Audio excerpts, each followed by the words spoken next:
We are the Gun Trace Task Force. And no matter what you're doing out there in those streets, jackpot motherfuckers, woo! Your word prevails. The story of We Own the City is about one of the most corrupt squads in policing history.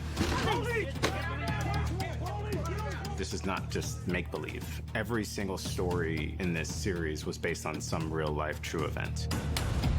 We Own the City is a book by Justin Fenton. Yeah, I've been a crime reporter in Baltimore since 2008, so I had a front row seat to all of these stories. Back when I was coming up, police officers used to pull up on a crowd of people, jumped out of the car, and they made all of us lie down face first on the concrete. They all go. Then when I became a journalist, I felt compelled to tell their stories, to tell my story, to talk about what we've been going through.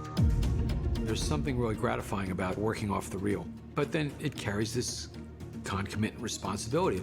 In the writer's room, we had to argue out, what is it fair to say, what is it not fair to say? The pandemic put us all in a position where we actually could take a year and a half to write this thing. George Pelecanos and David Simon, their research is second to none. In the writer's room, there was court documents and all types of things stacked up to the ceiling, right? We tried to film mostly in the locations where the incidents occurred. Driver, show me You know where the shellings were placed, exactly the cross streets, the type of car, the make, the vehicle, who was on the streets. It feels authentic because it is. I'm Nicole Steele with the Department of Justice. Nicole Steele is one of the few people in the show who's not based on somebody who's real. Nicole Steele is a composite, really, of a number of investigators with the Civil Rights Division. We hold hands, we twist arms. Ray and David and George, we all talked about how Nicole's character almost feels like the audience. She's watching this melee of madness and asking why. There was a lot of discussion in the writer's room about the limits of the federal government's consent decrees.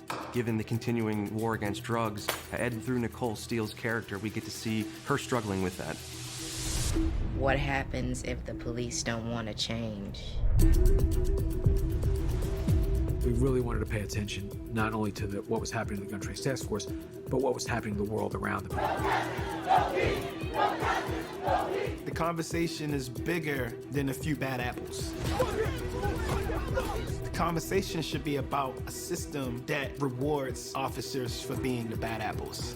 I think Baltimore is a microcosm for what's happening all over the country. Action! On the ground! Get down on the ground! Hey, man, that's some great fucking police work, dog. That's yours. You earned it.